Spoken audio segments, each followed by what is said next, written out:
Marc, one of the things I do want to ask you about, when we talked before, you talked about your commitment to mentoring and supporting younger leaders. You brought it up here again, just in terms of supporting younger Black leaders and organizations. You want to talk about sort of what that, I mean, what is that vision and what is that yearning of your heart to be able to do that? And also just talk about kind of what you've been doing and how it's working. Yeah, I've been really fortunate to get a group of young African-American leaders who are probably between the age of 30 and maybe 40. We get together. We get together every other Thursday. They're called the Lions. And, I had another group years back, and they were the Bereans, studying God's word. And what we do is we pick challenging books to read. Even books for you theologians that would be challenging, like COD, The Cost of Discipleship by Bonhoeffer, or No Excuses by Tony Evans, or books by N.T. Wright on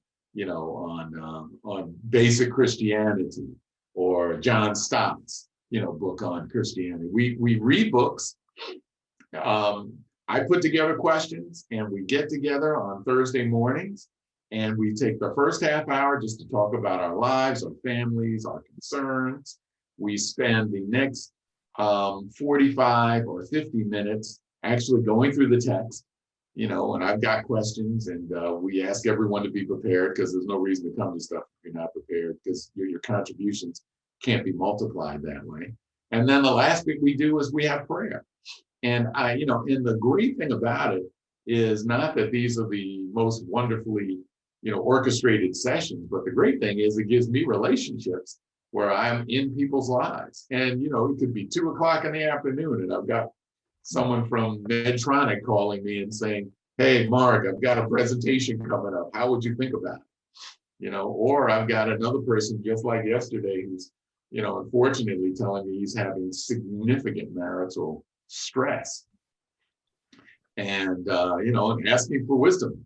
I will say other times, in non-COVID, we get together for breakfast, and I will tell you, people, they feel great about those breakfasts. I really enjoy them because I love being in people's lives, and I'm convinced that half the time these young men are talking to me, and when they hear themselves, the words bounce off my bald head, bounce back to them, and they hear themselves, they solve half their problems.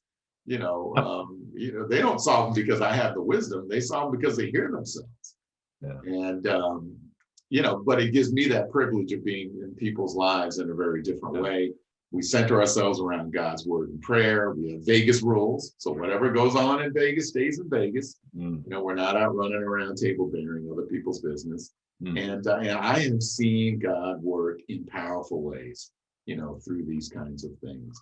So that, and it's one of those things that we just was, you're praying about it, asking God, would this be something? Someone comes by, "Hey, I'd love to be mentored." It's like, great, all right, well, can we get some other guys too? Yeah, I can find some guys. And then 2 other, hey, this would be a great guy. Next thing you know, you've got a group and you're off to the races.